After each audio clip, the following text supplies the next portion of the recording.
Assalamualaikum warahmatullahi wabarakatuh. Welcome back to my YouTube channel, Mr. VD Channel.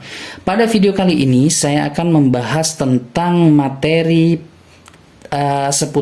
masih seputar keluarga Tenses ya teman-teman. Tapi sebelum kita mulai membahas materinya, jangan lupa klik tombol subscribe, like, share dan juga komen supaya channel Mr. VD Channel lebih berkembang ya, dan bisa memberikan materi-materi bahasa Inggris khususnya, dan tentunya dengan cara dan teknik supaya kalian bisa cepat menjawab pertanyaan-pertanyaan dalam bahasa Inggris. Langsung saja kita masuk ke materinya ya, teman-teman ya. Jadi di sini materi tenses yang akan saya jelaskan pada video kali ini yaitu tentang present perfect tense ya. Present perfect tense artinya present perfect tense ini sendiri adalah bentuk waktu yang digunakan untuk menyatakan peristiwa masa lalu dan masih berlanjut sampai saat ini. Jadi maksudnya begini ya teman-teman ya. Jadi ketika kita melakukan sesuatu ya, efeknya itu masih terasa sampai sekarang, sampai saat ini. Nah, seperti apa maksud dari definisi ini nanti akan saya jelaskan dengan menjelaskan kalimat, mencontohkan kalimatnya ya. Nah, teman-teman perlu tahu ya, di dalam setiap tenses itu ada yang namanya time signals ya. Time signals. Nah, maksudnya apa time signals ini sendiri? Time signals ini sendiri adalah kata kunci ya, atau clue kalau dalam bahasa Inggris, di mana fungsi dari time signals ini sendiri yaitu agar memudahkan kita menentukan jawaban ketika ada pertanyaan seputar tenses ya. Jadi jika maksudnya di sini, jika ada time signals yang ada di sini ya, salah satunya ada di dalam kalimat, bisa kita simpulkan dan bisa kita pastikan bahwa kalimat itu masuk ke dalam tenses present perfect tense, seperti itu ya teman-teman. Nah, ini kan time signalnya banyak ya teman-teman ya. Jadi di sini saya buat rumus cepat ya, rumus cepat menghafal time signals itu sendiri ya. Di sini ada beberapa time signals, kebetulan di sini ada 8 ya. Nah, jadi saya buat seperti ini ya. Formatnya, konsepnya saya buat seperti ini berupa rumus cepat, yaitu aku jadi rempong lantaran Yeti dan Eva pergi sore. Nah, maksudnya bagaimana Mister di sini? Nah, kita mulai dari aku. Perhatikan huruf yang berwarna merah, yaitu huruf A. Huruf A ini sendiri merujuk pada kata already ya, yang artinya sudah. Kemudian jadi kita perhatikan huruf J-nya, dia merujuk pada kata just yang artinya sudah tapi baru saja. Nah, jadi baru saja selesai, seperti itu ya. Kemudian selanjutnya kata rempong. Nah, kita perhatikan huruf R yang bertanda merah. Ini R ini merujuk pada kata recently yang artinya baru-baru ini. Dan kemudian kata lantaran, perhatikan huruf L yang berwarna merah, dia merujuk pada kata lately yang artinya akhir-akhir ini. Selanjutnya Yeti, huruf Y itu merujuk pada kata yet yang artinya belum. Kemudian Eva, huruf E sendiri merujuk pada kata ever yang artinya pernah. Kemudian selanjutnya pergi, huruf F ini merujuk pada for ya. For di sini maksudnya artinya selama. Nah, for ini digunakan untuk menunjukkan bahwa seseorang itu melakukan aktivitas pada masa lalu hingga saat ini ya, merujuk pada durasi waktu seperti itu ya. Kemudian yang terakhir, sore, kita perhatikan huruf S yang berwarna merah, ini merujuk pada kata since, ya, yang artinya sejak, seperti itu ya. Since artinya sejak. Nah, since ini merujuk pada suatu waktu tertentu, ya, dari tahun berapa ke tahun berapa. Since 2 years, ya. Since 1981. Nah, seperti itu ya. Sejak 1981. Seperti itu. Sejak 2 tahun yang lalu, seperti itu. Sampai di sini paham ya, teman-teman ya. Kalau sudah paham, kita lanjutkan ke rumus kalimat untuk present perfect tense. Rumus kalimat dari present perfect tense ada 2 jenis, ya. Seperti yang kita ketahui bahwa dalam suatu kalimat ada 2 jenis, ya, yaitu kalimat verbal dan kalimat nominal. Apa bedanya? Kalau kalimat verbal adalah kalimat yang di dalamnya mengandung kata kerja. Ya, kata kerja itu seperti apa? Makan, berjalan, berlari, ya, mendorong, ya, membaca. Nah, seperti itu ya. Itu namanya kata kerja. Kalau dalam bahasa Indonesianya disebut verbal, atau dalam bahasa Inggrisnya verb, seperti itu. Kemudian kalimat nominal itu artinya, maksudnya yaitu kalimat yang tidak mengandung kata kerja, ya. Jadi di dalam kalimat itu tidak ada kata kerja.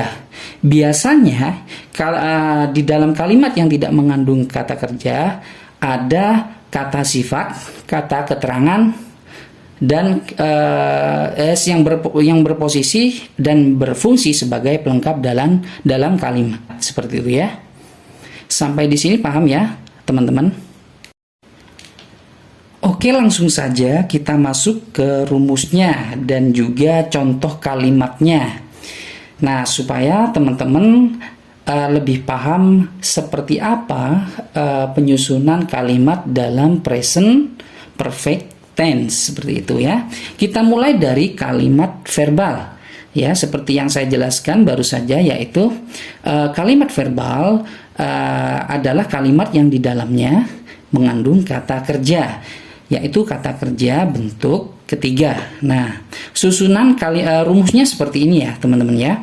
Untuk kalimat positif, ya, itu terdiri dari subjek, ya. Di sini saya tulis dengan huruf S, diikuti oleh have atau has, dan diikuti kata kerja bentuk ketiga, ya. Kata kerja bentuk ketiga biasanya ditambahi d atau ed. Ada juga yang dia sifatnya tidak perlu kita tambah d atau ed. Contohnya, makan, bahasa Inggrisnya yaitu eat bentuk pertama, ate bentuk kedua, eaten bentuk ketiga. Nah, pengecualian kata seperti itu ya, atau irregular verb. Jadi kata tersebut, kata kerja tidak beraturan, di mana tidak perlu menambahi d atau ed untuk membentuk atau disebut sebagai kata kerja bentuk ketiga. Nah, kemudian kita perhatikan di sini ada have, ada has, ya. Have dan has di sini berfungsi sebagai auxiliary verb, yaitu kata kerja bantu, ya. Bukan kata kerja biasa ya. Kalau kata kerja biasa, have itu artinya memiliki, mempunyai. Tapi di sini, di present perfect ini, have atau has ini berfungsi sebagai kata kerja bantu, ya. Ini rumus kalimat positif. Mari kita aplikasikan pada kalimat. Jadi kita buat kalimat berdasarkan rumus positif ini, ya. Subjek, ya, have atau has plus verb 3. Contohnya, John has surprised Ellen. Nah, kita perhatikan di sini, John di sini berposisi sebagai subjek. Has di sini berposisi sebagai kata kerja bantu. Kenapa pakai has? Ya, karena di sini nama orang. Jadi nama orang siapapun itu menggunakan kata kerja bantu has, kecuali I, we, you, they. Nah, itu baru menggunakan have ya. Untuk pembahasan pasangan subjek dengan auxiliary verb have dan has ini akan saya jelaskan pada video berikutnya supaya teman-teman lebih jelas dan lebih mengerti tentang materi ini ya, seperti itu ya teman-teman. Jadi John has surprised Ellen. Artinya John telah memberi kejutan ya, mengejutkan Ellen, memberi kejutan kepada Ellen. Ya. Ini kalimat positif. Jadi, kenapa disebut kalimat positif? Karena tidak ada kata not di dalamnya. Not ya, seperti itu. Sampai di sini paham ya teman-teman? Kalau sudah paham, kita lanjut ke bentuk kalimat negatif ya. Rumus kalimat negatif pada perfect tense ya.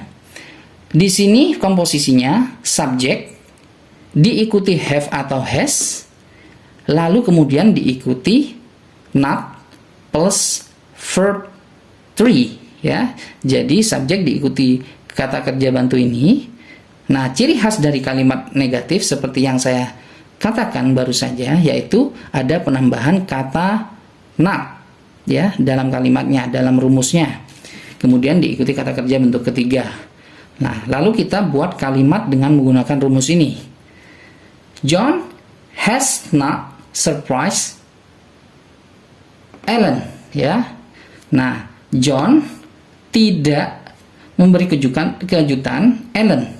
John tidak memberikan kejutan kepada Ellen. Nah, kita perhatikan kenapa saya buat seperti ini. Nah, di sini ya, yang bagian atas has not ini bentuknya terpisah ya, tulisannya terpisah. Nah, tapi kedua kata ini bisa digabung ya teman-teman, yaitu menjadi hasn't ya. Jadi has not bisa disingkat menjadi hasn't. Jadi penulisannya seperti ini ya teman-teman. Nah, di sini disebut kalimat negatif seperti ini. Paham sampai di sini ya teman-teman? Kemudian kita lanjut ke kalimat tanya. Nah, di sini ada tanda tanya. Komposisinya bagaimana? Auxiliary verb yang sebelumnya terletak setelah subjek pada kalimat positif maupun negatif, maka auxiliary verbnya itu pindah ke bagian depan ya. Di bagian depan sebelum subjek, kemudian diikuti verb 3 ya. Have atau has, nah ini nanti menyesuaikan dengan subjeknya, kemudian diikuti verb 3, kemudian diakhiri oleh tanda tanya. Nah, bagaimana membuat kalimat dengan komposisi seperti ini? Nah, kita lihat dulu. Kita lihat, oh di sini subjeknya John, oh orang ya. Di sini nama orang. Jadi auxiliary verbnya menggunakan has. Nah, pertanyaannya, kalau di sini subjeknya misalkan I, we, you, they, auxiliary-nya pakai yang mana, Mister? Menggunakan have karena sudah pasangannya.